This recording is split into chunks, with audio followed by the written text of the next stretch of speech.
this afternoon. We've got Carolyn Wheatley from Pint, and also a Pint ambassador, Amy Martin, and her son. I said it really well. Ezekiel Martin, sorry, I did really well this morning, and under pressure, you're like, oh my God, I'm going to say this wrong. Ezekiel Martin, absolutely fabulous young boy, has been brilliant meeting him this morning and all throughout this afternoon. He's been manning the Pint stand really well, and everyone's had a great chance to get to know him. So really welcome, and thanks Carolyn, Amy and Ezekiel for coming this afternoon. Thank you for that introduction, and on behalf of my team, I'd like to thank you for inviting us to join you this afternoon. It's always a pleasure when you actually attend a professional event and they actually include patients rather than just talking about them or presenting statistics. So thank you very much for inviting us, and as usual, on behalf of the patients, I always like to thank you guys for what you do on our behalf. It's you always go above and beyond, and I think you're very much underappreciated. So on behalf of patients and carers and families, thank you. The topic we're here to talk about is enteral feeding and travelling. We've broken this down so we've all got a contribution. I'm going to give you a very quick overview of some of the general information Pint can give. Amy's going to talk to you about what it's like preparing to go away when you've got a child on enteral feeding. Ezekiel's going to share his story, and then we're going to have a Q&A with him, and then I'm going to give you the latest update on the hard facts of the problems that we've been encountering with Europe and enteral feeding. So I'm just going to touch on 3 important pieces of information that Pint, and if you're not sure about who Pint is and what we do, disgraceful. Secondly, I'm sure you get asked on a regular basis, for those that are able to, about, I want to go on holiday, where do I start, what do I do? You can give the textbook information, but it's really useful to refer to information and documents that have been put together by people that have actually done it and still doing it, and we try to frequently update them. So talking points is the first one. It's considering travel. Where to start? What should you start with? Not you found a good offer on social media and you book it and then think, oh, I've got things to organise, or I haven't got enough feed, or my home care company can't do that. So it's thinking about all the things you need to do. And then probably the obstacle for many is travel insurance. People leave it till the day before they go, ring us frantically. Oh, I can't get insurance. When did you book your holiday? 6 months ago. So you've not been covered for the past 6 months for cancellation.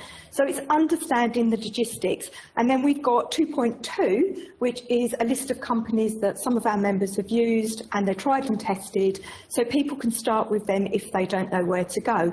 Simple things are really important when you're travelling. People say, but the tube's not mentioned. I can't find a tube on the declaration form anywhere. Well, you won't, because you're screened by a medical condition, not by a medical treatment. So there's variations in making sure people secure the right cover for the right type of travel, for the right situation they're encountering. And then we've got the more detailed A4 booklet, which is the where to go about travelling, beginning to end, making a list, contacting your home care company, hints and tips about sockets and extension leads and fridges and all those sorts of things. And they're updated as regularly as we can, but they're really the idiot's guide to travelling with nutrition. But whilst we're talking about travelling, it's really important that we're living in a world where we encourage people to truly live with their nutrition, whether it be parenteral and enteral. And so to that means we developed a medical tag so people can put it on their rucksack. So if they're challenged in any way while they're out and about going through security at a museum, someone trying to very helpfully hold your bag while you take your coat off, and they think they're being helpful when they go to put it in a locker and find there's a person running behind the end of the tube because there's a human attached to it, and other such situations. So we've got this tag we can demonstrate at the stand for you. So it's another way of travelling. Travelling isn't just about going abroad. It's enjoying the locality and the experiences you've got around you. And then the biggest question is, can I really do this? And we say, yes, you can. But it's not as easy as it might sound if somebody doesn't do the job properly.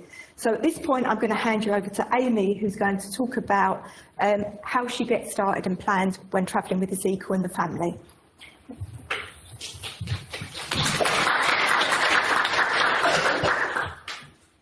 Good afternoon. Thank you for inviting us to be part of your study day, and also thank you to Time for including us. So I'm Amy. I'm from County Durham in the northeast of England, and I brought my expert here, Ezekiel, who you'll meet in a little while. And yeah, we just want to share a small part of the story. As a parent leaving a hospital with a little one with enteral feed, that's you just going day to day to day to day. So here's a little bit of our journey in travelling with enteral feed. And I think this quote we try to live by, where to get started is to quit talking and start doing. And it's not easy. I think that's really important. This is not easy as a parent to do this. There's the challenges of childhood. Boys, 3 boys, I have 3 boys. There's the challenges of backpacks, let alone feeding pumps. There's games and Xbox, you know, everything, all the technology. So it's a challenge to start with, but I think just trying to be really positive, turning a negative into a positive is how we try to live.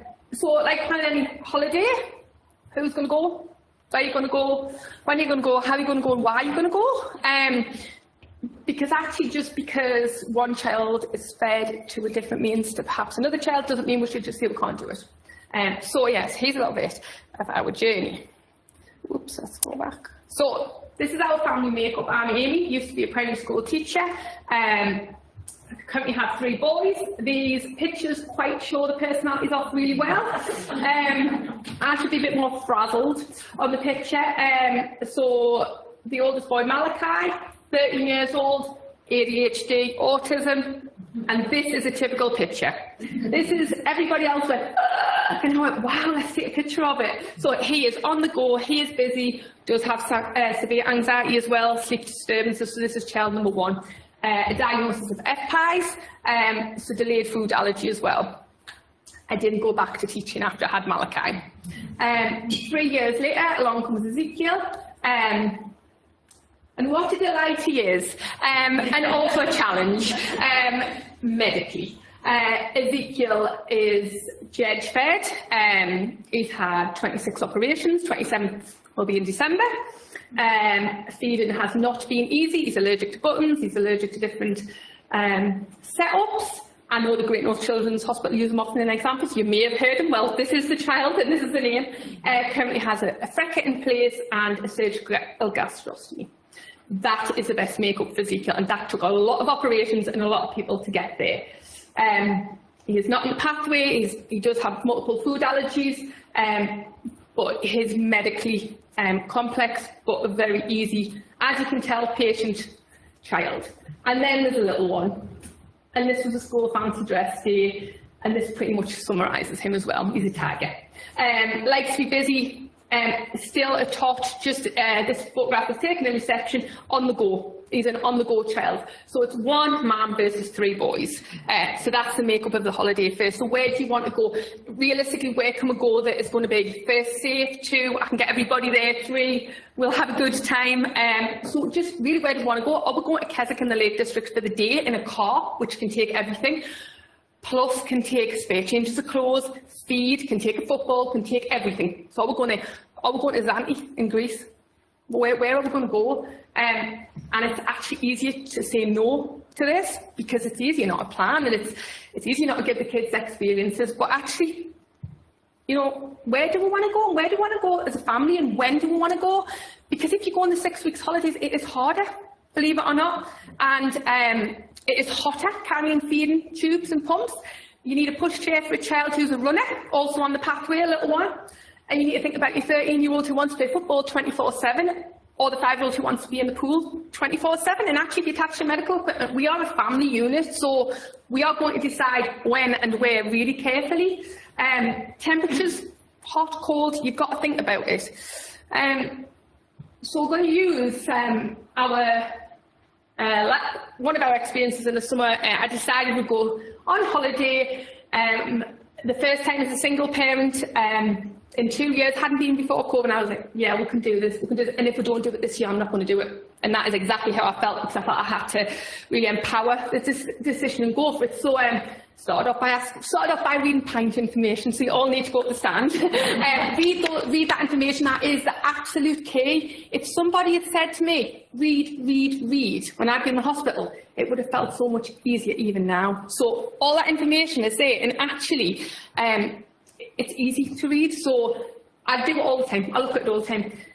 Contact hospitals, just check he's medically well enough to go. I don't want to take him somewhere by myself and end up in hospital if it doesn't need to be.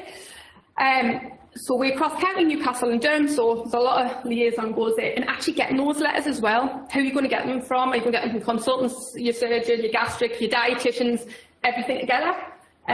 So once you've got that, and you've found your deal, of course, because you want to find your deal, even though it might not be easy to find, just literally go into whichever travel agent. And you can't just book, because then you have to go, but we need this, this and this. And the logistics of getting to the airport, how do you do it with 3 children? A pushchair, and that's a sample, but that's not enough for us to go on holiday. And you'll see in a minute why. How do I physically hold a 5-year-old, make sure my autistic 13-year-old is safe, and also making sure the child on the feeding pump is included and actually is kept safe? So there's a lot of work with the travel agent, and it can work. And actually, at the end of this holiday, I went into it was a local one, because I didn't want to keep travelling to the Metro Centre back forth. Took them bottle away. I went, thanks for making it easy. And they went, what? I was like, no, thanks for making it easy. And it's little things like that that make a difference to families. So next point, we need to get onto that home care provider. We need to find out exactly what we need, plus all the extra. If you have a delay, you know, we've got to get that right. That is absolute key. Making sure I've got enough. So we're going to stay in the hotel, or we're going to have to get there with the taxi. So we need nighttime feed, we need feed for the plane, we need feed when we get there, we need feed when we start our night journey, then we need it for the holiday, and then we need it what if we're delayed, what if this, what we're going to do. So we're planning ahead all the time. Which can prove a challenge. We went not to that, but the holiday before that, we were on a plane from not our local airport, it wasn't Newcastle. I'll not say where it was, but went through security, and he has, because he's judged, don't provide him with little sterile bottles of water. 15 went missing going through the security. I think someone stole it. I was like, where is it? Like, they were like, oh, I haven't got it. I was like, no, where is it gone? You've taken things away to be tested. 15 went. But very wisely, I packed another lot in another bag. But that could have been, that was to America, it could have been an absolute disaster. So it's just plan. And also, when it goes wrong, realise it's okay. What you're going to do as the parent to fix that, you haven't got your dietitian with you, you haven't got your consultant with you, you've got your kids looking at you, smiling, like thinking, and you've got to hold it together. So knowing that's okay. I very carefully choose the accommodation, very, very carefully choose the accommodation. Often as a family of 4, it's a double bed, 2 singles or bunk beds. It's really difficult. The eldest needs to be obviously in his own bed. The youngest likes to follow me everywhere I go. But actually, my parents keep Ezekiel safe on a feed. He's fed all night. He mustn't have a 5-year-old pulling a tube out. So accommodation is a big thing for me. Is the hotel just going to be about a pool? Because that's no good if you're on a feed 17 hours. What are you going to do? No, you can't go in the pool. You can't go in the pool. We're going to eat now. You can't go in the pool. Then we're going to eat again. You've got to think about it. So we've done adventure holidays, climbing up, abseiling down these towers. You know, these aren't necessarily things I'd pick, but actually because of the makeup of the family, that's what we're going to do. A pool time's included because all 3 like to swim.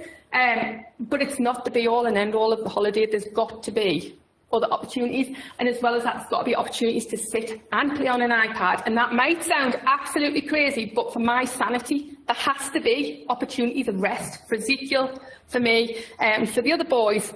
So once you've thought about that, you might be able to get there. Ship, boat, train, plane, yeah, you might be able to get there. So why do we want to do it? I think lots of people just like to go on holiday, and that's fine. Like, you want a break from the norm. You want some sunshine, living in the northeast of England. I don't think we've had a summer this year. But what I actually want to do is I want to empower my 10-year-old to think, actually, I can do this. And if it goes wrong, then I'll think of plan B. And if I can teach that at 5, 10, 13, Then when I have a 20, 25, 30, oh, it's all right because we did it with Mum, and it worked. Sometimes it didn't work other times, but it's not easy, and I think that's really like a key point in this. It's not going to be plain sailing for your parents. Some parents are going to be completely fine and just, yeah, we'll do it. Some parents are going to be really stressed out and some won't do it. So it's getting the balance. It's getting the balance right, really. So I hope I haven't talked over too much, but we're now ready to share a little bit of Ezekiel's journey, and this is his PowerPoint. It's his journey. I am the advocate for Ezekiel. I was told when he was 4 years old, I was crying over the balcony at the Great North Children's Hospital, and I was like, I can't do it, I can't do it, I can't do it. There was lots of decisions being made, and it was about 11 o'clock at night, and the community nurse had sent us a message. They are not on call all night, but Durham are very supportive, sent a message, I hope you're okay. And that's all she said. And then I said, no, I'm not. And I got a phone call. And I remember crying over things, I can't do it, I can't do it. I'm going to bring this little boy up. How am I going to do it? And she said, your job is to be the advocate. That's what you need to do. So, as we move to the next bit, I am just the advocate. This is the expert here. So yeah, enjoy the next slide or two.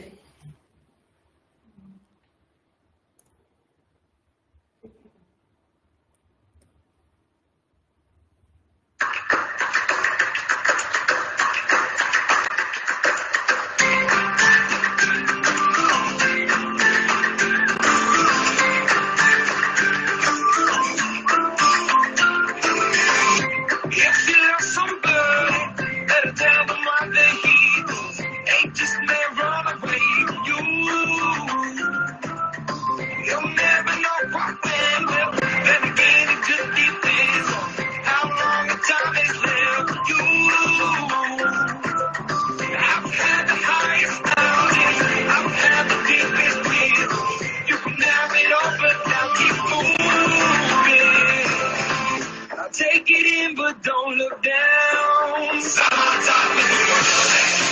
I'm on top of the world. I just want to pop down. Staying my dude to the dirt. I've been waiting to smile. The whole day, goodbye. Take it with me if I can. Cause you know this is a trial. I'm on top of the world. I've tried to cut these corners, try to take the easy way. I kept on falling short of something. I couldn't give up then, but then again I couldn't help. I've traveled all this way for something. I take it in, but don't look down. I'm on top of the world. I'm on top of the world. Make my lips for a while now. Stay my dude to the dirt. I've been waiting to smile. The whole day for a while. Take me with me if I can. And treat it as if it's a trial. I'm on top of the world.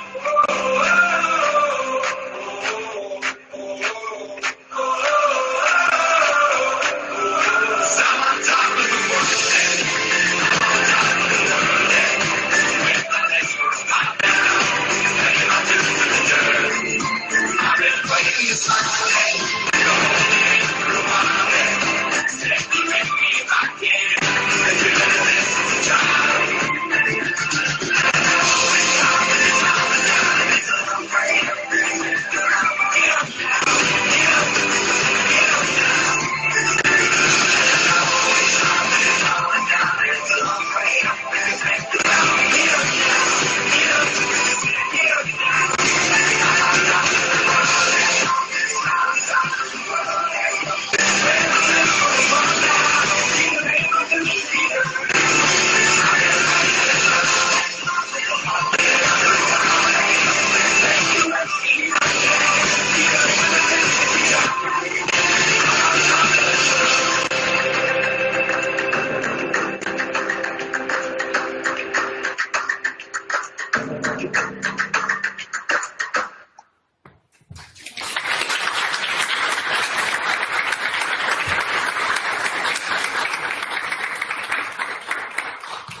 So now just a few minutes to ask the expert. Okay, Ezekiel. Can you hear? Yeah, okay. Think about the places you've already travelled to. Which has been your favourite and why? On the Disney cruise, we went to La Rochelle and back Oh, and why was that your favourite? because I was with my friends and my family. It's a good one. And what is the best thing about travelling, do you think? Seeing a different place and all different stuff. And what would you say is the most challenging thing? Getting all the supplies on the aeroplane, getting them off the elevator, getting off that thing what goes round and round and round, and you have to run around and go. So, all right, one more question, because that was a really good one. You summarised a lot of it. So, what advice would you give to other people when travelling? So, if you can give them any piece of advice, what would it be? Preparing so stuff doesn't get lost. If you go on an aeroplane and then it gets lost halfway there, you will need some more to bring back up just in case it gets lost. Definitely back up. Yeah. Great. Thank you so much for sharing that, Ezekiel. We're going to pass back to Carolyn now, and I think there's an opportunity to ask questions later to Ezekiel. Thank you.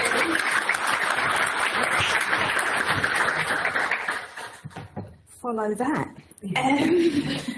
Now we get on to the nitty-gritty of some of the problems you've probably been experiencing.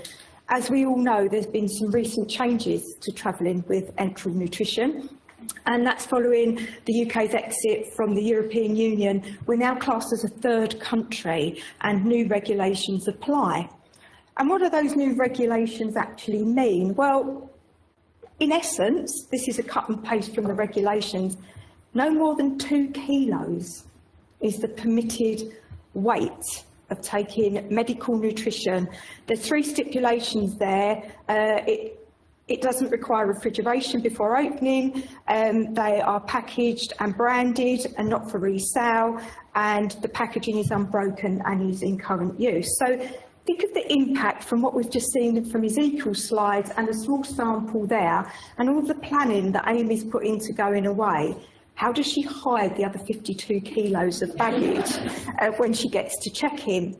So Pint as an organisation, along with some other people, decided that obviously this was a challenge. It started to come to light more frequently once people came out of lockdown and started to travel. So the questions became more frequent and more complex. And I can honestly say I've had a few conversations at that point with parents disagreeing on a conference call. One was prepared to go and risk it, one was scared witless, and what did Pint suggest they do? Well, it was a tricky situation to manage, but we tried to find some compromise, and it got to the point where we didn't know what to do. So we spoke to DEFRA and said, what can we offer to our members? This is a really scary subject. And they came back with saying that any food being taken should be declared. Have I missed a slide? Sorry, no, I haven't. Any food should be declared and always be expected to be checked, but they had a problem with the fact that the inconsistent checks at the border. Sometimes you were checked, sometimes you weren't. Sometimes it was top of the bag, sometimes it was thorough. So there were a lot of problems that actually happened in actually giving the right advice to the right people, because actually I've just noticed this is not the right presentation.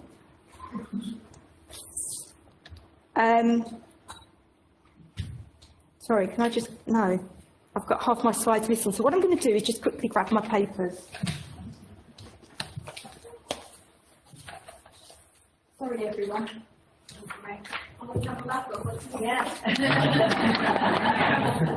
Don't ever trust technology. Okay, so based on those problems, I'll leave it there because that's a timely situation. Based on that, we decided that what we needed to do was actually do something about this, and we found out through our investigations that there were, to take more than 2 kilos of medical supplies, you would need some very complex legal document. You needed a health export certificate or a private attestation. Unless you were really familiar with legal matters, you had no chance in actually applying for this documentation. So yet again, as I've already said, we had the families being really scared as actually having their medical fees confiscated at the border. And we're not just talking aeroplanes, we're talking ports as well. People thought if they went by car, nobody would notice it either. So there are all these types of conversations. And also the thing that hadn't impacted on a lot of people was the difficulty with travel insurance. If you knowingly book a holiday that could be cancelled and then you try to claim on your travel insurance, your policy is null and void. So you've paid all that insurance out and you're not actually covered. And depending on what you've spent on your holiday, you have no idea how much you could lose. If you're going to Disneyland or Disney Florida, you know, you could be in for thousands. So this wasn't good enough. So there was a stakeholder group, and for those paying attention to the quiz, the clue's coming up, we created a stakeholder group. Because you haven't got the visual, I'm helping you. There was a stakeholder group, and we decided we would collaborate to push for unrestricted travel for patients between the EU and GB in both directions. That's a really important factor. We might want to go, but other people might want to come in. So we wanted to be welcoming. And there were actually 6 people in the stakeholder group. That's BAPEN, the BDA PEN group, BSNA, the National Nurses Nutrition Group, NSPKU and PINT. So together we had a good representation of who was going to need to fight this battle and pursue it. So a little bit of an update from the stakeholder group. We want to facilitate reciprocal arrangements, and we've been able to use some influence to have an inclusion in the border targeting operating model document. This is boring. If anyone wants to read it, I've got a QR code you can scan. It's good if you've got insomnia, and there's a reference on page 42. So we've actually been able to make one small step into having it mentioned. So what else have we actually done in relation as a stakeholder group? I've already mentioned we had the information from DEFRA that we were able to give to our members. I think I've already told you what that was. And we've now got the voice and the influence now that this matter is going to be raised at the commissioning meeting in the EU on the 11th of October. That is a big step forward. And strangely enough, because these things seem to coincide, there's ongoing discussions with the Chief Veterinary Officer as well. And there's going to be some hopeful reciprocal arrangements with them. And we've got on board some other trade associations to seek their support. And they also have influence directly into the Director General for Health and Food Safety, which is commonly known as DG Sante. You learn something new every day, which is also complementing the work of the veterinary officer. So this all sounds rather strange. Why are all these people? It's to do with an import of food. It's about safety. On our side at the moment is the Spanish Trade Association are hugely active, and they hold the European Council presidency till the end of the year. So they're actually using their influence to also influence the Commission. So it's another tick. We've got somebody else on our side. There's also an organisation called Optimal Nutritional Care for All, ONCA. There was a discussion with them at the conference in June in 23. Also the European Patients Federation, who obviously want a reciprocal arrangement, so they're keen to support. And there's also, adding on to that, is the European Disability Forum. So if you think about all these networks and connections, it pays to share the message and find out where the common goals are, where we can support each other. And I think a figure that really astounded me, there are 14 million patients estimated to need medical nutrition in the EU. So that's a lot of people facing restrictions that we hope through our small endeavours we can make a difference for all of these people. I've already mentioned what DEFRA suggested we can do. I think the biggest problem with that when we give advice to patients is the fact that we can't guarantee what's going to happen at the border. It's not a consistent process. They're not all going to be checked. And let's be honest, it depends who you get on the day and how they're feeling, and whether their football team's just been demoted or lost a key match. So, you know, sometimes it depends on who they are and how they're feeling. So what we would like to see is, especially when the patients contact us or maybe contact you, is how do you actually advise them to take the step forward? They may not have travelled since the rules changed. They may assume a home care company can deliver all of this as previously arranged. First step, know what the home care company did do and what they can do now. And we advise healthcare professionals or patients to ask of their healthcare professionals a personal letter purely dedicated to this particular situation. Include the full patient details, where they're travelling to and for how long, and outline that this is essential medical nutrition that complies with those points raised on the new requirements. Take a copy of a prescription that demonstrates what they've got, where it was made and the volume, and where it was made and who by. And finally, we then say to people, check with the people you've booked your holiday with to see if they've got any advice, because they're very familiar with taking much of this information. But there's always a problem that the patient doesn't realise the difference between the holiday company and border control. And just because TUIs say, yes, you can take it, don't assume that border control are going to let you do that. So I'm going to close by saying living with enteral nutrition may be challenging, but it's hugely beneficial.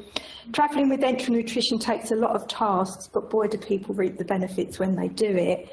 And we all have to work to overcome the obstacles we're currently facing. And the stakeholder group is committed to finding a satisfactory conclusion. And thank you to everyone else that's supporting the cause. Thank you.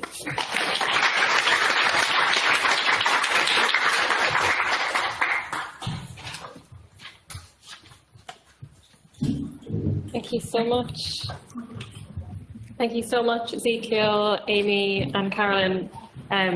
There's moments of real emotion there and really empowering to hear your story. It really puts things into context. I think it empowers us as well to